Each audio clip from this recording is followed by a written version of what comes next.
Hallo julle en welkom by die volgende episode in Koffie vir jou siel. Die titel vir vandag is die anatomie van 'n verharde siel en hierdie is episode 18 in die tema die kriewelrige kerk.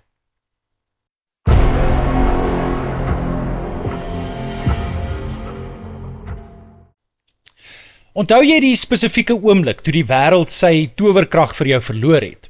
As kinders stap ons met oop arms en 'n ingebore, amper blinde vertroue deur die lewe, gereed om te glo aan die sprokies en die absolute goedheid van mense rondom ons.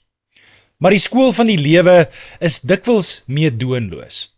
'n Reeks gebroke beloftes, diep teleurstellings, vriende wat jou in die rug steek, familie en naastes wat jou teleurstel, en die koue realiteit van 'n stikkende samelewing begin stadig aan skaaf aan ons onskuld.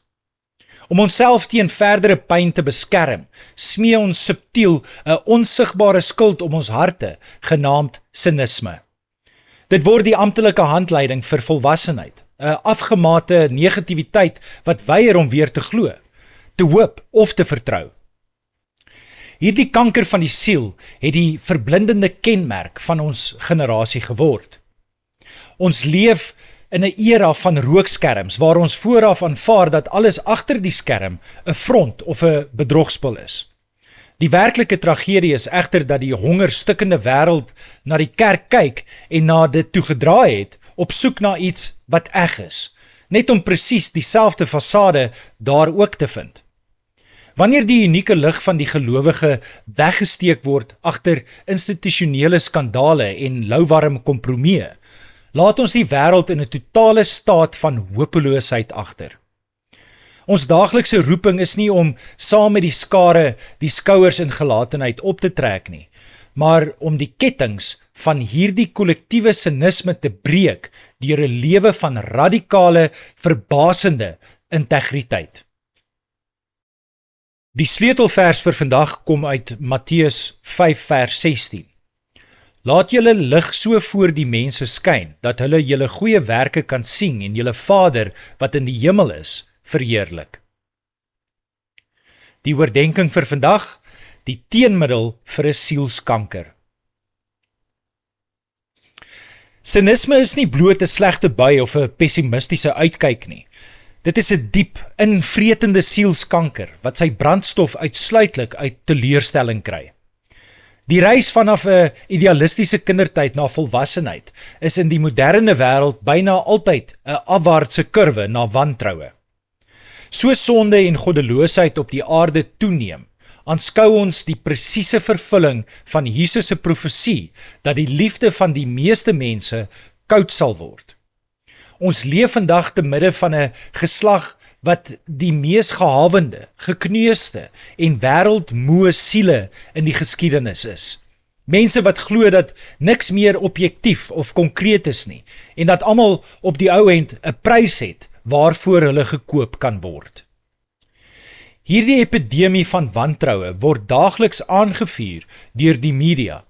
Advertensies wat konstante leuns en valse hoop verkoop, korrupte politieke veldtogte en die diep pyn van vaderlose huise wat ons geleer het dat selfs ons eie bloedverwante ons in die steek kan laat. Mense is moeg vir die voortdurende seerkry en stryd, tot die oomblik waar hulle nie eens meer die krag het om kwaad te word oor ongeregtigheid nie. Hulle trek bloot hul skouers op in gelatenheid en aanvaar dat alles 'n front is, omring deur visuele manipulasie en CGI of KI tegnologie, wat gemaak het dat hulle nie eens meer hul eie oë kan glo nie. Wanneer hierdie siniese geslag egter na die kerk kyk op soek na 'n alternatiewe hoop, kyk hulle hul vas teen dieselfde korrupsie en bedrog. Massiewe Vatikaanskandale, charlatane wat die voorspoedsteologie vanaf pronkerige goue trone verkondig om private stralers te finansier en konstante morele ineenstortings sleep Jesus se naam meedoenloos deur die modder. Terselfdertyd soog tradisionele liberale kerke voor openbare druk deur die integriteit van die woord te ignoreer, net om kliënte in die kerkbanke te hou. Deur te leef soos besighede wat aan markkragte onderworpe is, sê hierdie kerke eintlik vir die wêreld, selfs ons glo nie werklik hierdie boek waaruit ons spreek nie. Dit is alles net 'n show. Die rede waarom die ware kerk hierdie vernietigende vloedgolf van negativiteit nie omkeer nie, is omdat die egte lig van Christus nie naastenby sigbaar genoeg is nie.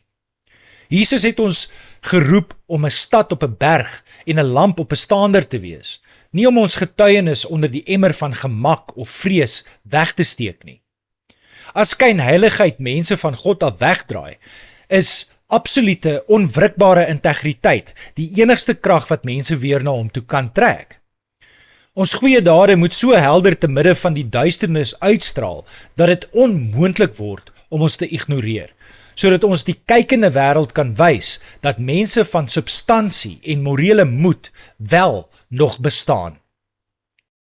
Hierdie uitnemendheid en innerlike suiwerheid beteken dat ons 'n oop boek vir die samelewing moet wees, waar ons daaglikse wandel volmaak ooreenstem met ons geestelike belydenis, sonder die behoefte aan uiterlike rookskerms of witgekalkte fasades. Dit moet egter altyd vry wees van selfverheerliking of godsdienstige trots. Ons blaas nooit ons eie trompet oor ons vrygewigheid, ons gebedslewe of ons suksesse nie. Ons enigste wettige spoggerigheid is dit wat Jesus reeds vir ons aan die kruis gedoen het. Ons karakter moet die absolute teendeel wees van die selfgesentreerde ontvangers rondom ons. Ons is geroep om radikale, opofferende gewers te word. Ons moet ophou suinig wees met ons omgee en ons liefde gratis, kreatief en buitensporig begin weggee, soos 'n kanonkoel wat die water tref. In die omgekeerde ekonomie van die koninkryk word uitspattige, praktiese liefde nooit vermors nie, selfs nie op vreemdelinge nie. Terwyl uitgestelde hoop die hart siek maak, laat gedemonstreerde en gelewerde hoop die siel weer sterk groei. Deur substansie bo skynheiligheid te kies en openlik oor Jesus te getuig, word die kerk die lewende kanaal wat die wêreld se sinisme genees en mense inspireer om die Vader in die hemel te aanbid. Maar hoe kan ons dit in ons persoonlike lewe toepas? Dit is tyd om die skuld van jou eie afgemate negativiteit permanent neer te lê en te kies om die wêreld met weerlose, buitensporige liefde te konfronteer. Jy kan nie die morele verval of die koue agterdog van jou omgewing genees deur bloot saam met die skare jou skouers in gelatenheid op te trek of agter vrome frases weg te kruip nie. Die kykende wêreld in jou kantoor, jou skool en jou woonbuurt smag desperaat daarna om verkeerd bewys te word in hul sinisme. Hulle soek nie 'n koel kerklike handelsmerk of 'n blink oppervlakkige produksie nie. Hulle soek na jou, 'n mens van absolute substansie, wie se karakter volmaak ooreenstem met sy belydenis. Maak hierdie week die doelbewuste besluit om soos 'n kanonkoel in die lewens van mense rondom jou in te bars, met kreatiewe, onverwagte dade van goedhartigheid.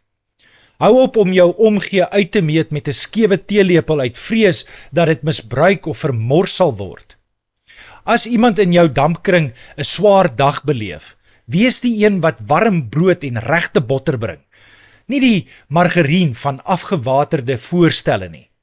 Sê hallo vir die eensaam vreemdeling, luister intens sonder bybedoelings en wees radikaal vrygewig met jou tyd en jou hulpbronne, sonder om ooit jou eie trompet te blaas.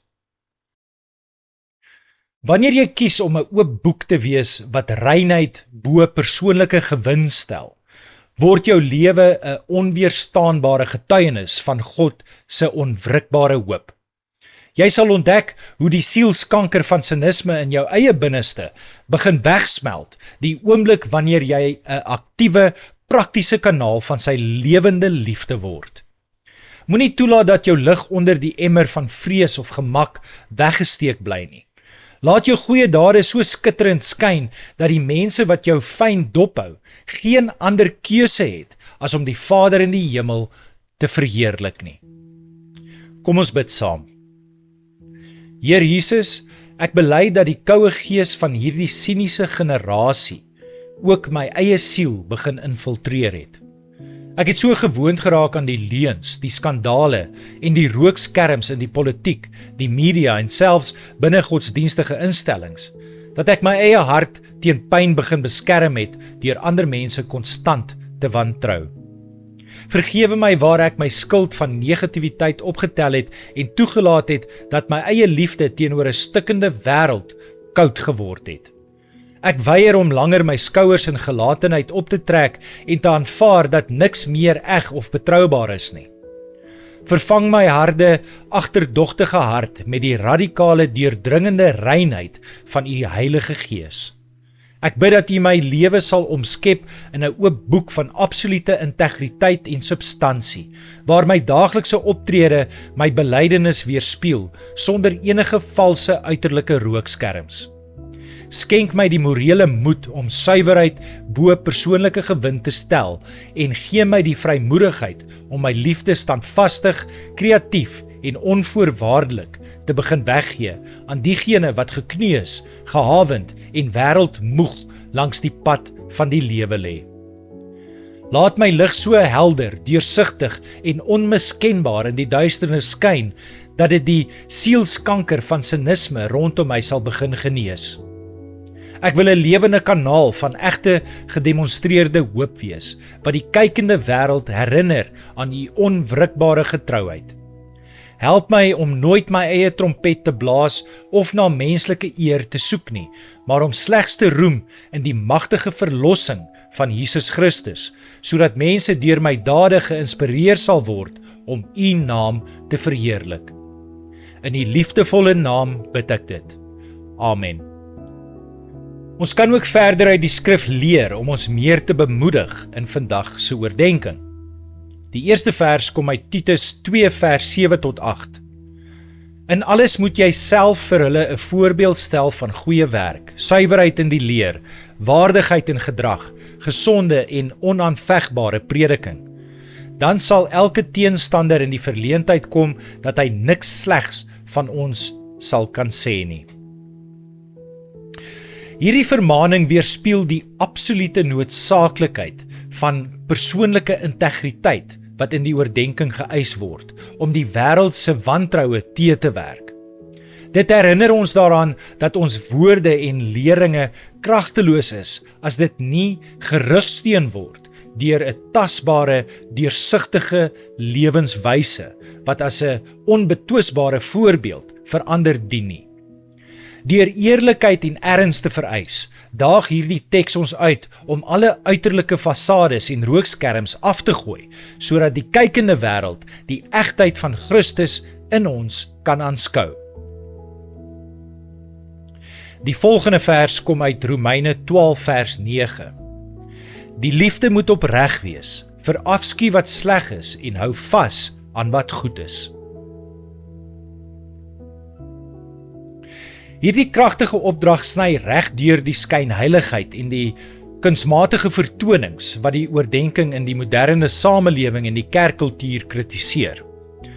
Paulus wys dat ware Christelike liefde nie 'n kosmetiese prentjie of 'n strategiese bemarkingsinstrument kan wees nie.